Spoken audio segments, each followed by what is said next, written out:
গাজায় গত কয়েক সপ্তাহে ইসরায়েল যুক্তরাষ্ট্র পরিচালিত ত্রাণ কেন্দ্র থেকে খাবার নিতে গিয়ে ৭ শতাধিক ফিলিস্তিনি নিহত হয়েছে। গাজা স্বাস্থ্য মন্ত্রণালয়ের নতুন পরিসংখ্যান থেকে জানা গেছে এ তথ্য।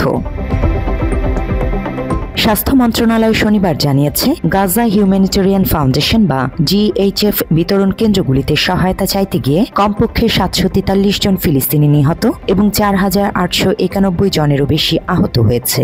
এই কেন্দ্রগুলো ইসরায়েল ও যুক্তরাষ্ট্র পরিচালনা করে। মে মাসের শেষের দিকে বোমা হামলায় ক্ষতিগ্রস্ত ফিলিস্তিনি উপত্যকাটিতে কার্যক্রম শুরু করে GHF। এই কেন্দ্রগুলোতেই ইসরায়েলি বাহিনী সাহায্য প্রার্থীদের উপর গুলি চালায়। এমন একাধিক প্রতিবেদন প্রকাশের পর ব্যাপক সমালোচনার মুখে পড়েছে ফাউন্ডেশনটি। গাজা শহর থেকে আল জাজিরার সাংবাদিক হানি মাহমুদ জানান, ইসরায়েলের গাজা অবরোধের ফলে সৃষ্ট তীব্র খাদ্য ঘাটতির মধ্যে ফিলিস্তিনি পরিবারগুলো মরিয়া হয়ে সাহায্য কেন্দ্রগুলোর দিকে ছুটে যায়। ওই সময়ই গুলি ছুটতে শুরু করে ইসরায়েলি সেনারা। তিনি বলেন, মানুষ ক্ষুধার্ত, অনেক পরিবার খাবার খুবই কম পাচ্ছে বা একেবারেই পাচ্ছে না। এসব পরিবারের মায়েরা তাদের সন্তানদের খাওয়াতে না পেরে না খেয়ে রাখছেন।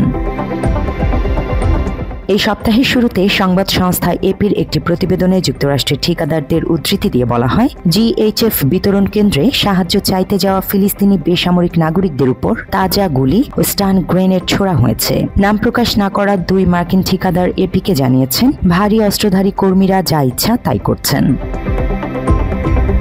GHF এপির প্রতিবেদনকে স্পষ্টতই মিথ্যা বলে অস্বীকার করেছে এবং বলেছে, তারা কেন্দ্রগুলোর নিরাপত্তা ও সুরক্ষাকে অত্যন্ত গুরুত্ব সহকারে নেয়। মার্কিন প্রেসিডেন্ট ডোনাল্ড ট্রাম্পের প্রশাসনও GHF এর বক্তব্যের প্রতি সমর্থন জানিয়েছে। বুধবার স্টেট ডিপার্টমেন্টের একজন মুখপাত্র সাংবাদিকদের বলেছেন, এই গ্রুপটি একমাত্র প্রতিষ্ঠান যারা গাজা উপত্যকায় খাদ্য ও সাহায্য পৌঁছে দিচ্ছে। জুনের শেষ দিকে ট্রাম্প প্রশাসন সংগঠনটির জন্য $30 মিলিয়ন সরাসরি তহবিলের প্রতিশ্রুতি দেয়। মাত্র 30% টাকায় জমির মালিক হয়ে নতুন বাংলাদেশের গড়ে তোলার স্বপ্ন দেখা বাংলা বসতি। শনিবার GHF জানায়, দক্ষিণ গাজার খান ইউনিসে তাদের একটি কেন্দ্রে খাদ্য বিতরণ শেষে অজ্ঞাত পরিচয় ব্যক্তির গ্রেনেড নিক্ষেপে 2 মার্কিন কর্মী আহত হয়েছেন। গ্রুপটি জানিয়েছে, আহত আমেরিকানরা চিকিৎসা নিচ্ছেন এবং তাদের অবস্থা স্থিতিশীল। এই হামলার জন্য কে দায়ী তা তাৎক্ষণিকভাবে স্পষ্ট নয়। নেতৃস্থানীয় মানবিক ও মানবাধিকার গোষ্ঠীগুলো GHF এর কার্যক্রম অবিলম্বে বন্ধের দাবি জানিয়েছে। ফাউন্ডেশনের বিরুদ্ধে তারা 20 লাখ মানুষকে জনাকীর্ণ সামরিকীকরণ অঞ্চলে জোর করে পাঠানোর অভিযোগ করেছে, যেখানে তাদের জানমালের কোনো নিরাপত্তা নেই। অ্যামনেস্টি ইন্টারন্যাশনাল এই গ্রুপের কার্যক্রমকে অমানবিক এবং মারাত্মক সামরিকীকরণ পরিকল্পনা হিসেবে বর্ণনা করেছে। অ্যামনেস্টি ইন্টারন্যাশনাল বলেছে, ভুক্তভোগী ও প্রত্যক্ষদর্শীদের কাছ থেকে পাওয়া প্রমাণ থেকে বোঝা যায়, GHF আন্তর্জাতিক উদ্বেগকে শান্ত করার জন্য তৈরি করা হলেও এটি ইসরায়েলের গণহত্যার আরেকটি হাতিয়ার মাত্র। ইসরায়েলের অবরোধের কারণে খাদ্য, পানি এবং অন্যান্য মানবিক সরবরাহের তীব্র ঘাটতির মুখোমুখি হয়ে গাজার অনেক ফিলিস্তিনি বলেছেন যে, ঝুঁকি থাকা সত্ত্বেও তাদের কাছে এই গোষ্ঠীর কাছ থেকে সাহায্য ছাড়া আর কোনো উপায় নেই।